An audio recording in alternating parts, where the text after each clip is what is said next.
हरे कृष्णा कृष्णा कृष्णा हरे हरे, हरे राम राम राम हरे हरे। वाञ्छाकल्पतरुभ्यश्च कृपा सिन्धुभ्य एव च पतितानां पावनेभ्यो वैष्णवेभ्यो नमो नमः। ॐ अज्ञानातिमिरान्धस्य ज्ञानञ्जनशलाकया चक्षुरुन्मीलितं येन तस्मै श्रीगुरुवे नमः। हरे कृष्णा। दोस्तों, आपका सभी का मैं हृदय से स्वागत करना चाहूंगी आज की इस श्रृंखला में, क्योंकि आज हमारे 2020 का अधिक मास का दूसरा एकादशी है।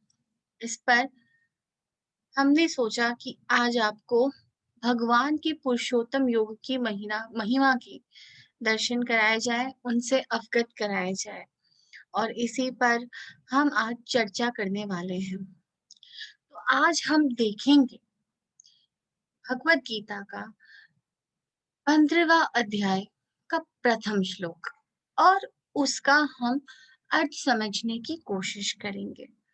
हम आशा करते हैं, उम्मीद करते हैं कि आपको ये समझ में आएगा और आप इसे जरूर पसंद करेंगे।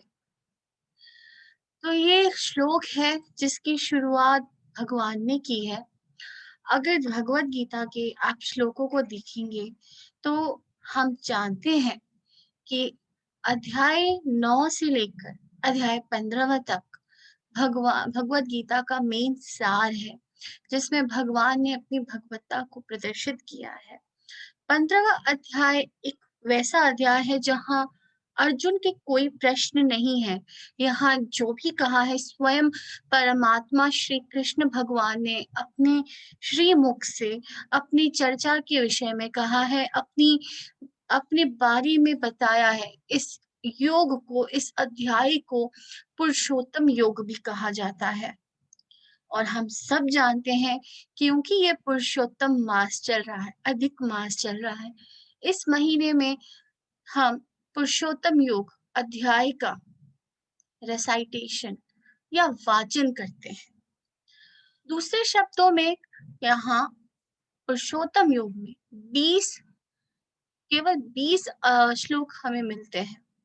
कई संस्थानों में, जैसे स्पिरिचुअल संस्थान हो गए, इस्कॉन के संस्थान हो गए, या कई धार्मिक संस्थान जो कि वैष्णव कल्चर को फॉलो करते हैं, वैष्णव रीति रिवाज को फॉलो करते हैं, वहां पर भी 15वां अध्याय पहले बोला जाता है और तब महाप्रसाद का वितरण किया जाता है।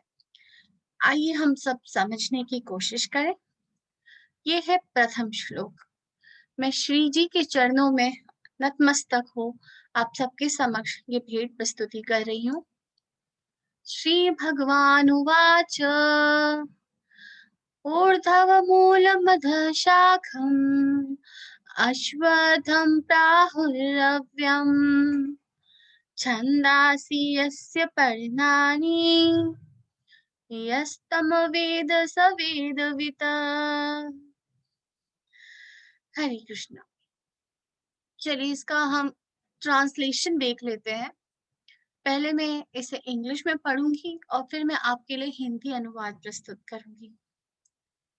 The Supreme Personality of Godhead said, "It is said that there is an imperishable banyan tree that has its roots upwards and its branches downwards, and whose leaves are the Vedic hymns. One who knows this tree is the knower of the Vedas." Hari बोल, हरे कृष्णा। ठीक है, तो आप हमारे left hand side में देख पा रहे होंगे कि यहाँ हमने एक चित्र प्रदर्शित किया हुआ है। एक चित्रण है यहाँ पे एक उल्टे पेड़ का, जिसकी जो जड़ें हैं वो ऊपर की ओर जा रही हैं। इसके फल, इसकी लताएं, इसकी पत्ते, ये सारी शाखाएं जमीन की ओर हैं। और इस ये तरह का banyan ट्री है, या आप इसे कह सकते हो कि कि हमारा, मैं banyan ट्री का हिंदी याद नहीं आ रहा है, वट वृक्ष बोलते हैं इसे संस्कृत में, एक वट वृक्ष है। और ये वट वृक्ष की कुछ रूट्स हैं, जड़ें हैं, जो भी हम देख पा रहे हैं, जो नीचे से ऊपर की ओर बढ़ती हुई सी नजर आ रही है। That we can assume and we can see this, that these roots are actually going from downwards towards upwards.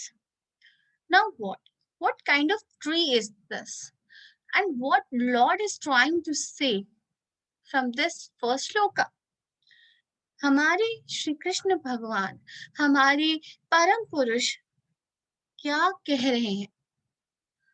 वैसे ये उनका यह कहना है कि अगर आप इस भौतिक जगत को देखें, भौतिक जगत अर्थात वह जगत जो पंचभूतों से बना है। What are these पंचभूत? These पंचभूत represent 5 elements। और ये 5 elements क्या है? यह पंचभूत है आकाश, वायु, अग्नि, पृथ्वी और हमारी त्वचा। Like these are our 5 elements. Jal and our jal. So here we can say that this tree is something that is getting reflected, that is going downwards. तो भगवान कहते हैं कि इस inverted tree की जो जड़ें हैं वह ऊपर की ओर जा रही हैं, और वो जड़ें कुछ और नहीं, स्वयं परमात्मा है। जैसे जैसे हम नीचे की ओर जाते हैं, आप देख रहे हैं कि वह ब्रह्म है।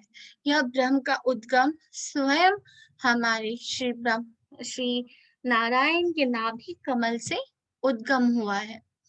तो यह ब्रह्म है जिनको जानने का प्रयास योगी करते रहते हैं। और जो आप पत्ते देख रहे हैं वह इस वृक्ष के वेद हैं। यह एक वेद स्वरूप है। और जो इसके फल हैं वह कर्मों के फल होते हैं, जो कैसे प्रस्तुत होते हैं, कैसे आते हैं? वह 3 प्रकार के प्रकृति के मिलने से आते हैं।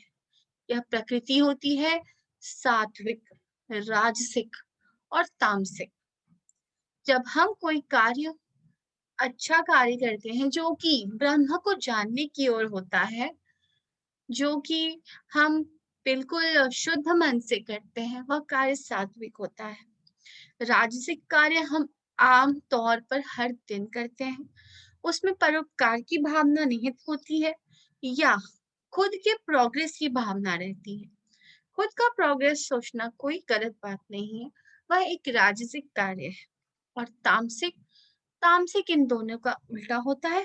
और यहाँ हम कुछ बुरा सोचते हैं, जैसे कि हम दूसरों में दोष देखते हैं, चाहे कुछ भी हो जाए हम उससे बुराई करना चाहते हैं, हम निंदा करना चाहते हैं। और जब हमारे सामने अक्सर इस तरह की प्रॉब्लम्स उपस्थित हो जाती हैं कि हम किसी की निंदा नहीं करना चाहते, पर लोग आके हमसे निंदा करना शुरू कर देते हैं, और इन टर्न वो एक्सपेक्ट करते हैं कि हम उनको आंसर भी देंगे।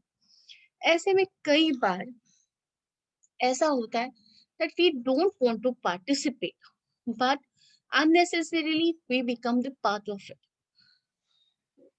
और अगर हमने उस बीच में कुछ कह दिया तो उसके लेने के देने भी पड़ सकते हैं।